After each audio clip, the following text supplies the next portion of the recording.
Roberto Rojas, Associate Editor at ESPNFC. Thank you very much indeed for joining. Thank you for having me, man. Glad to be back. Ah, well, that's it. You're my go-to guy because I want to talk about Diego León. He's recently scored his first under-21s goal for United. He made his international debut. Things are starting to go pretty well on his front, you would say.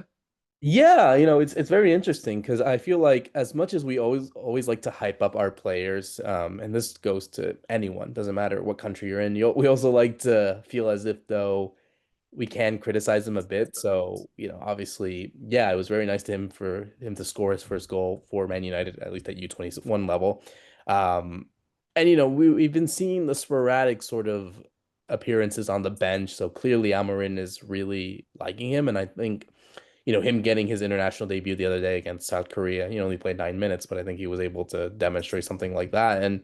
And yeah, I mean, I think for him, it really is this sort of point of view where, he's still a kid. He's 18. Like, I know that we always like to hype, like I said, I know we like to hype up our players and be like, okay, this guy has to get it from the get-go and be a world star. But no, that's not always the case. And I think for someone like him, like we spoke about recently, him leaving his home country, leaving really an entire world that he's been knowing all of his life and then going to Europe, different culture, different lifestyle. And, as we talked about before we recorded, different climates, like in Paraguay, it's over 35, 40 degrees Celsius. And now he has to deal with, maybe negative temperatures and small days, shorter days and all that kind of stuff, especially coming into a brutal winter in Manchester. So, no, I think what matters is that he's been able to sort of feel confident in the sense of that, you know, he's clearly being, taken care of perfectly. And, obviously, it's not always going to be perfect. Obviously, he's had some matches where maybe he hasn't shown the best, but again, he's still a kid. We have to also understand that this is still someone that is still learning the tricks of what it's like in English football, and especially at a young age. It happens to all of us. It happens to a lot of players who come from a different continent and from a different world that goes into this. So, I think it's great that he was able to score. I think that is able to get a sort of a monkey out of his back of saying like, okay, at least I'm able to demonstrate something. So it's just building into that confidence. And I think what is going to be interesting is what happens, towards the later months, as Man United are going to build up more games. And, obviously they're not in any major competitions at the moment. They got the FA Cup, but, you know, there's also the AFCON that's going to happen in January. There's going to be a lot of players out that are not going to be participating. That could also raise his chances of moving forward and playing because I think in such a stretch where, a lot of factors could come in, like injuries or, lack of form or something along those lines. That could help a player like Diego finally get his chance to break into the senior team. And, I think if he's able to demonstrate at U21 and at least continue with that, you don't want something where it's rushed, where he goes in against, I don't know, I'll use an example like Brentford or something. I know they just play, but let's say they do it again in January. I haven't had the schedule in front of me, but like he goes in and he plays a bad game. I'd rather him feel very prepared, but have to delay his sort of debut, rather than him being rushed into and having to just clearly be out of his depth, really. So, no, it's been good so far, and I hope that it just continues. I think that's ultimately what we have to do. I think from what I've been hearing from people from close to his camp and those that are in sort of the United sort of feeling, sort of a ecosystem, you would say, is that yeah, he clearly has the talent. He clearly wants to improve. I think he made an interview the other day saying that he was actually, which I thought was really, really interesting. What stood out to me is that, I think United train at like 9 a.m. or something. They start their training sessions, and he's the first one to go in there an hour beforehand. So clearly he has that sort of mentality. It's like, yeah, I obviously want to be better, and doing so is being very disciplined in the way that he's improving. So no, it's been good for him, and I hope it continues. As you touched upon a couple of times there, he is still only 18, so it's not a huge kind of sample size to go off. But his career so far, you have seen it unfold. Have you seen many changes from the player that started out in Paraguay versus the player that we're seeing now in the under 21s? I mean, physically, he still looks imposing. I think that's still something, and you can see that from the goal that he scored. The fact that he was able to beat those defenders and good defenders as well with Tottenham's U21. So clearly, they are of a high level, at least at that level. So, you know, I think there is that sort of feeling that he is being a bit more confident. And, like anyone that goes into someone like Man United, or any sort of English football club, I think they understand that the idea of being able to improve is what matters. And I think being able to do that and to also be well received by teammates and coaches. Like, obviously it's been widely reported that someone like Casemiro has been able to take him under his wing. I think even Bruno Fernandes has also kind of really guided him and tried to see him as like sort of a little brother at the first team. So no, I think it's ultimately been good. And he's been very quiet in the sense of like, he's not being like, there are those cases of players that maybe are not play that like to go out on social media, or maybe his agent is saying something like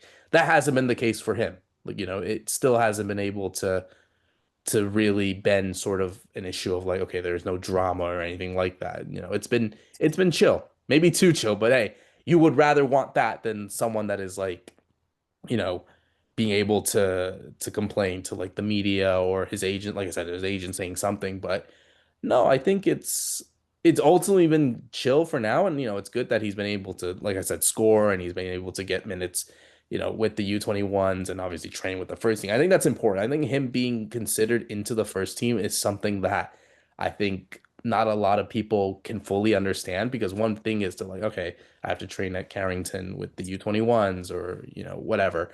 But the fact that he's training with like the senior players, with players that he obviously has been able to work with, especially in preseason as well. You have to forget he also played in that preseason tour in the United States and has got an idea of what it's like to play there. So I think that sort of gives him that sort of confidence that like, okay, if it comes to a point where he is going to play, make his Premier League debut or whatever, at least there he will finally get an understanding of what it's like to play with the teammates, with with Bruno, or with Casemiro, with Sesko, with whoever. I think being able to have that sort of understanding will help him. And I think when it does come for him to really make that time, I think it'll be down to Amarin to really feel like, okay, now he is ready for those type of moments. But at the minute, gradual process as it is, and it's fine. Like I said, there is no rush. If he's ready to play for the first team, he will be ready. And if the development doesn't work, and maybe he has to go on loan somewhere to, championship side or whatever, and he could be a full starter, then that's good. That's fine. Like, I feel like, and because of the position that he plays in, and the fact that he can play so deep, either as a left back or even more as a wing back, that shows that sort of versatility that United can bring. And it's fine. Sometimes that does happen with players who maybe are not ready for the first team and need some more experience in English football to really get used to it. And then they come back and they're a different player. That who's to Yeah. say that isn't the case for him? But I think it's more just looking at it, what happens day by day, and yeah, just go from there. I think you made a great point there. It's sort of no noise is good noise, I would say. Mhm. It's just coming over and being professional, working hard, and he's assimilating off the pitch clearly with the squad, as as we know from the get go in pre-season.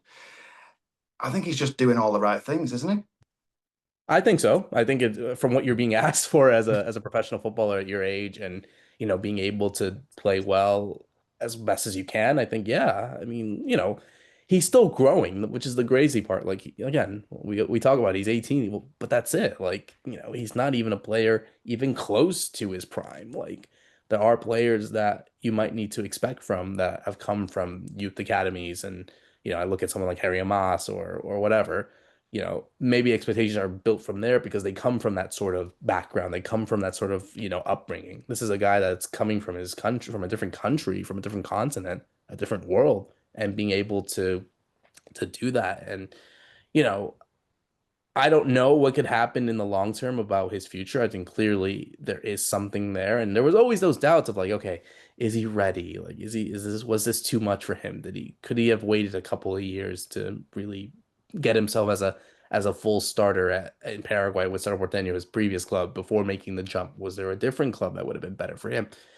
But, when a club like Man United comes, it only comes every so often. And, when that opportunity comes, you take advantage of it. And yeah, it's not going to be easy. And I think he understands that. But you could only do so much with what you're asked for. But no, man, I think it's just been very good to see. Like I said, I think getting that international debut, I think is also big because obviously it's the dream of a lot of players to obviously go pro and play for the clubs or play in Europe, but to play for your actual national team, to play with players that you grew up watching, especially those that play in the Premier League. So for him to be able to be around that setup, I think it shows that clearly he is being considered for bigger things, and especially being 18. I think he was the youngest player on that entire Paraguay squad that just played the friendlies in Asia. You're with players that are in their late 20s or early 30s, and him being 18 and being considered into that, I think is big. I think it's huge for him, and it clearly shows that he has the talent to improve. And you know, as long as he continues with that, he doesn't get injured, and obviously doesn't make a fuss of anything. I think he's on the track of really doing good, and hopefully for his European career. Brilliant. Roberto, that's wonderful. Thank you so much for your time. Top man.